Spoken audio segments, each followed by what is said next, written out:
Assalamualaikum warahmatullahi wabarakatuh, anak-anakku. Kelompok bermain Pertiwi Dharma Wanita Persatuan Seda Kabupaten Wonosobo.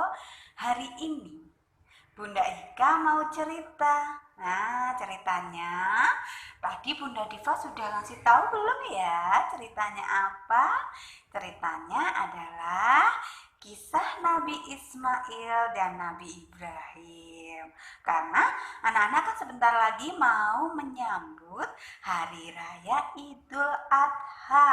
Nah, biasanya kalau Hari Raya Idul Adha, anak-anak melihat kambing atau sapi yang disembelih kan. Kenapa sih Bunda kok harus menyembelih hewan kurban? Nah, nanti Bunda mau mulai ceritanya ya anak-anak ya. Dahulu Nabi Ismail adalah putra dari Nabi Ibrahim dan juga istrinya Siti Hajar. Nah, Nabi Ismail itu adalah anak satu-satunya karena Nabi Ibrahim udah lama sekali ingin mempunyai anak tapi belum dikasih sama Allah, dan akhirnya Nabi Ibrahim mendapatkan putra yang bernama Nabi Ismail. Nah, Bunda mulai ceritanya ya. Nih. Istriku, istriku. Iya, Kakanda. Kita lama sekali tidak mempunyai anak. Aku ingin sekali mempunyai anak. Iya, Kakanda. Aku juga. Semoga Allah memberikan kita anak ya.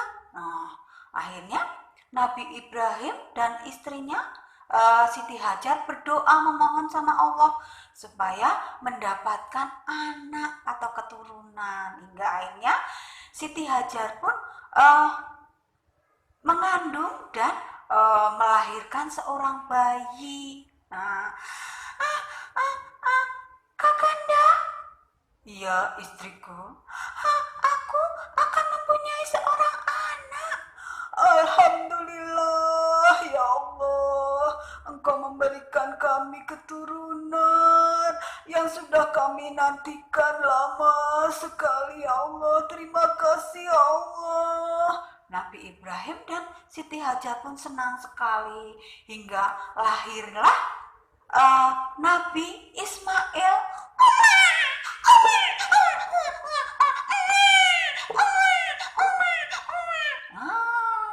Nabi Ismail bayi lahir, teman-teman.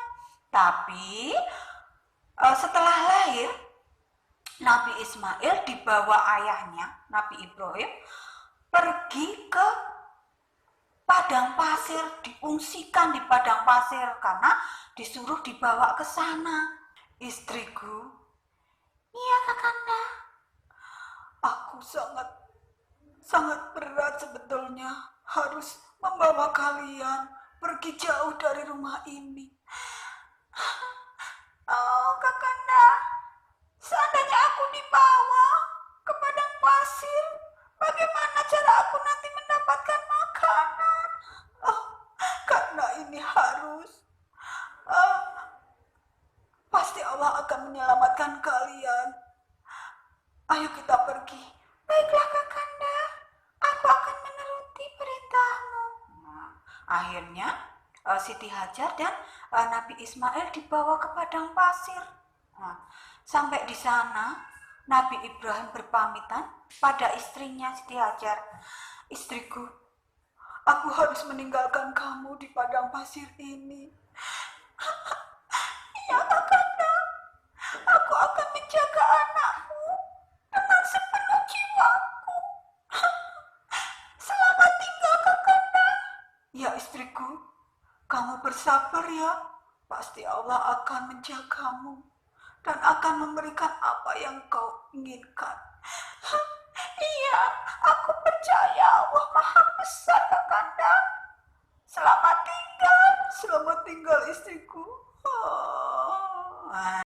Akhirnya Siti Hajar dan anaknya Nabi Ismail ditinggal di padang savana. Di sana tidak ada makanan, tidak ada minuman. Mereka berdua kelaparan. Bahkan Nabi Ismail waktu mau mimi ibunya, karena masih masih mimi ASI ya, masih bayi ya, dia nangis.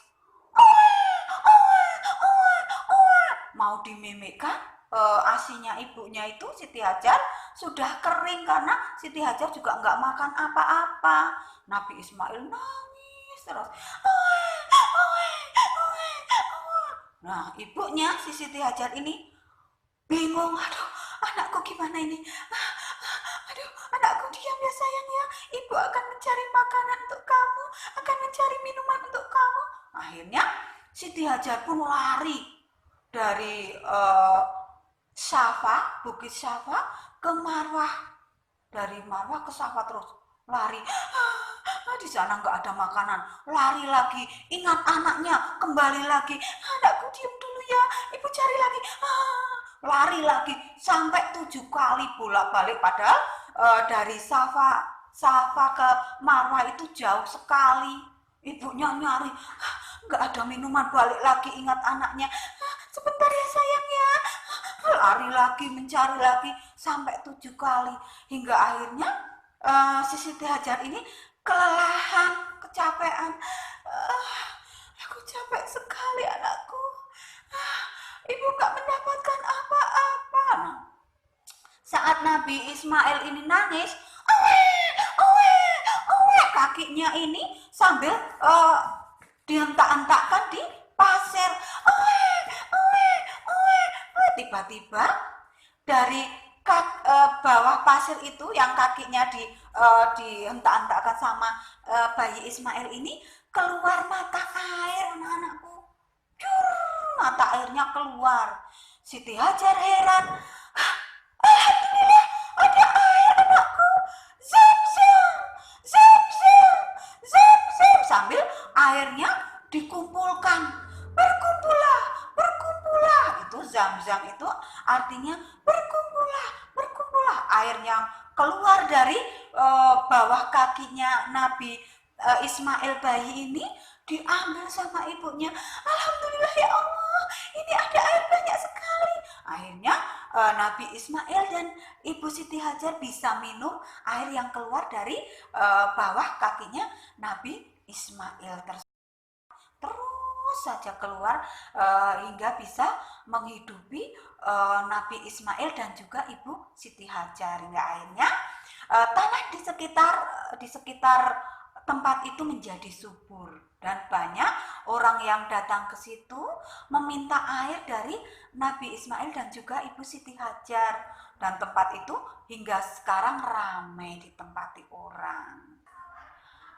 Hingga akhirnya Nabi Ibrahim ingat dengan anak dan istrinya, yaitu Siti Hajar dan juga Nabi Ismail yang sudah besar karena sudah ditinggal lama sekali sama Allah. Nabi Ibrahim diperintahkan untuk menengok anaknya.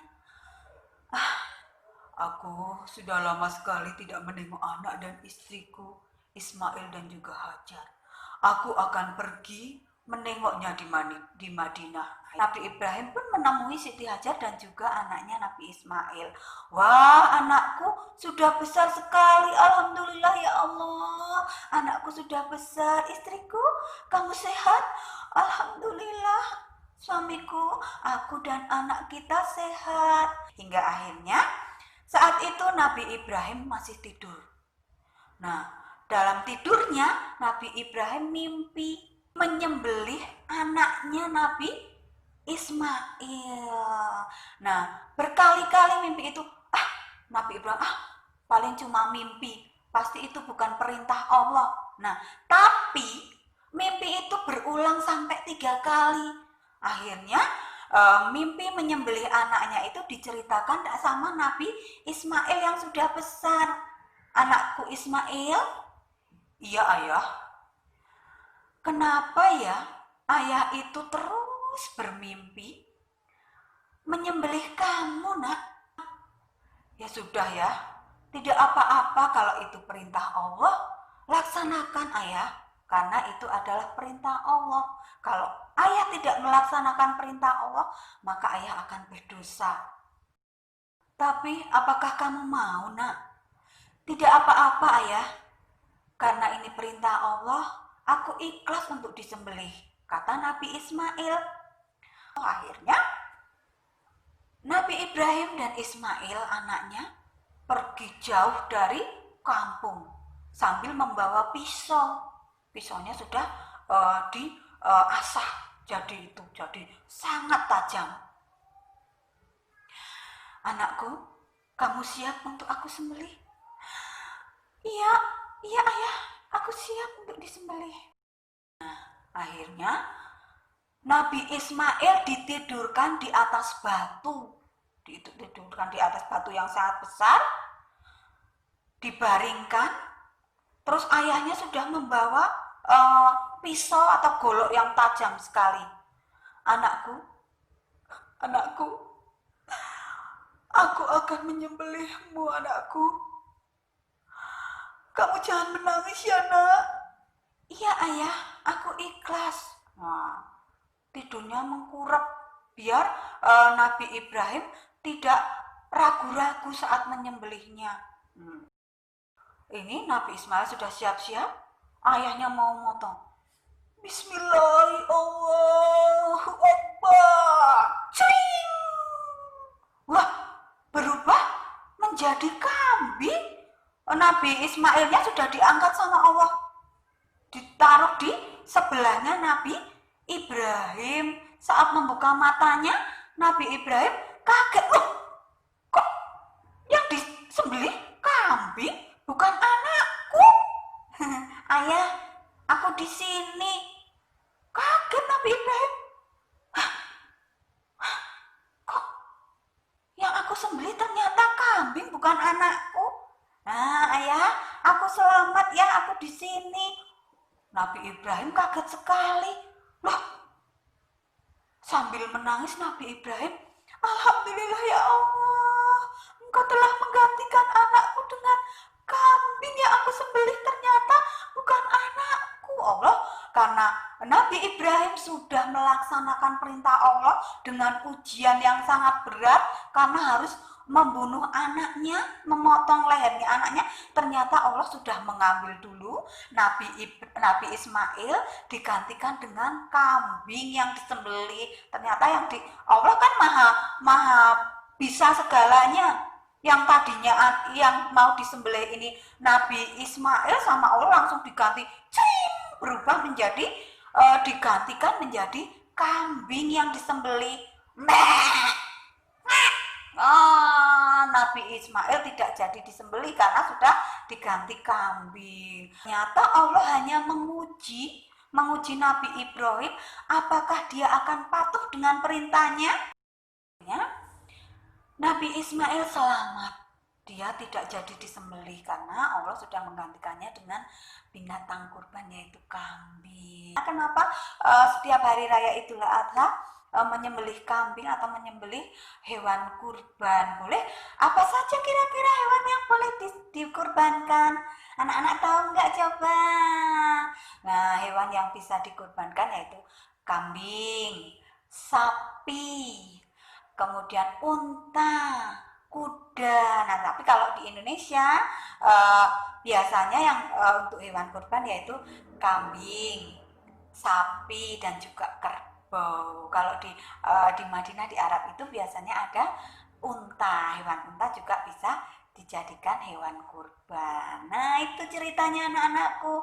Kenapa setiap hari raya Idul Adha ada hewan yang dikurbankan. Cerita Bunda tadi, bisa anak-anak sebentar lagi mau merayakan hari raya Idul Adha.